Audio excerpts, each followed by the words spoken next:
D G I S P R lieutenant general Ahmed Sharif Chaudhry ने कहा है कि भारत बयानिए की वजह से आग से खेल रहा है। पाकिस्तान अमन पसंद मुल्क है, लेकिन अगर भारत को जंग चाहिए तो फिर जंग ही सही, और हम इसके लिए तैयार हैं। बरतानवी नशरियाती इदारे को इंटरव्यू देते हुए तर्जमान पाक फौज का कहना है, पाकिस्तान और हिंदुस्तान के दरमियान एटमी जंग बेवकूफ़ी होगी। ये एक ऐसा रास्ता है जो दोनों ममालिक के लिए बाहमी तबाही बायस बन सकता है, लिहाजा जोहरी जंग नाकाबिले तस्वुर नामाकूल ख्याल होना चाहिए। इनका कहना था कि अगरचे पाकिस्तान अमन का ख्वाह है और हम अमन को तरजीह देते हैं, इस वक्त भी पाकिस्तान में अमन का जश्न मना रहे हैं, ताम अगर भारत जंग चाहता है तो फिर जंग ही सही। अगर जंग मुसल्लत की जाती है तो पाकिस्तान हर वक्त इसके लिए तैयार है। जंग के ऑप्शन से मुतल्लिक सवाल पर लेफ्टिनेंट जनरल अहमद शरीफ चौधरी ने कहा कि असल तनाज़ा अब भी मौजूद है, क्योंकि 10 मई के बाद से भारत अब तक जिस बयानी को फरोग दे रहा है, दरअसल वो आग से खेल रहा है जिसमें चंगारी किसी भी वक्त डाली जा सकती है। उन्होंने कहा कि दर हकीकत हिंदुस्तान जिस अंदाज में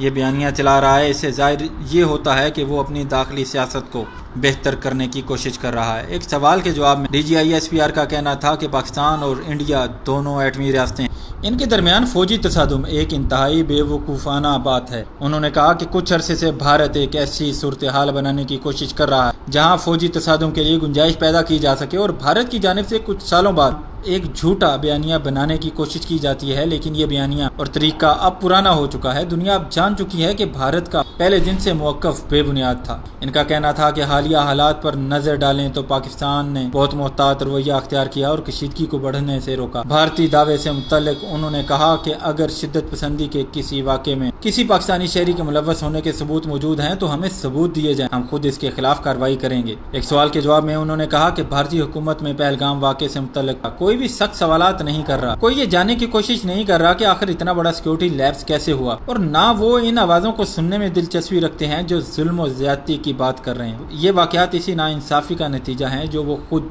अंजाम दे रहे हैं।